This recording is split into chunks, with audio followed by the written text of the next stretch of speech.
The Snoqualmie Valley has a really rich history. People have lived here for millennia, since time immemorial, over 12,000 years. Wowzers. And so it has this amazing rich history, and I want people to understand that we have such a rich history, and that the Snoqualmie Valley in particular is very significant on a national level because of that history. The Snoqualmie Valley was a sacred space to the Snoqualmie Tribe. It was where the transformer began changing everything for the whole Coast Salish region. It has served as a major transportation corridor for European Americans since they arrived. We had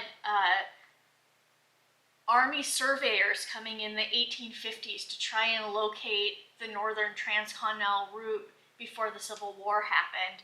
And Snoqualmie Pass, as the lowest cross-cascade pass in Washington, was the primary route they were thinking.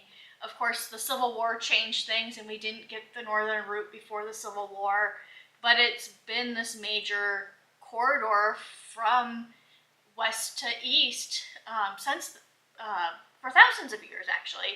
And since Europeans, Americans, and Asians started trading together, it's been the major route to get goods from Japan and China to New York and then on to Europe if they weren't going across Asia to Europe.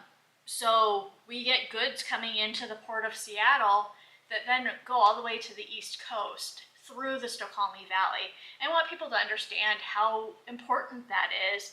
And not only that, we have this immense natural beauty and landscape and wildlife here that are also equally important and treasured. Because of the railway land grants and then Weyerhaeuser purchasing those properties, huge portions of our land is preserved, unlike just 30 miles east, where it's a mega city, basically, where multiple cities have combined into one giant city. And you come to the Snoqualmie Valley, and it takes up about 40% of our county.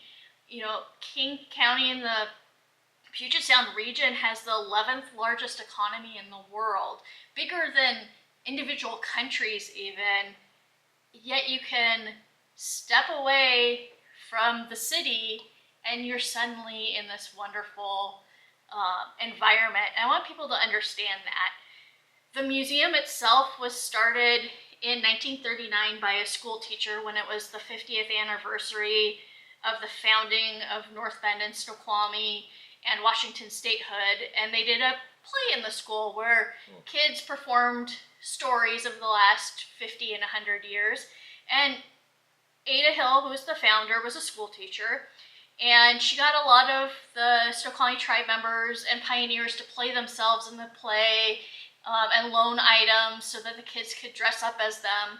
When it was over, they let her keep some of the items to start the museum. And so it's always been a fairly small museum. It was in the school until the 60s, and then the baby boom meant that they needed classroom space, and the Historical Society was formed to take it over. And then in the 70s, we were moved to a 1950s house, which we're still in.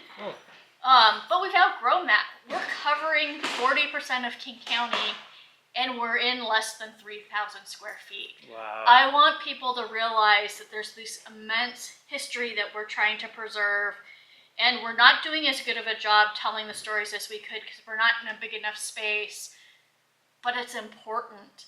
And when you come to the museum, you can see that importance. We have all of these small exhibits. I want people to realize they're just that tiny 1/10 of 1% of the stories that are important.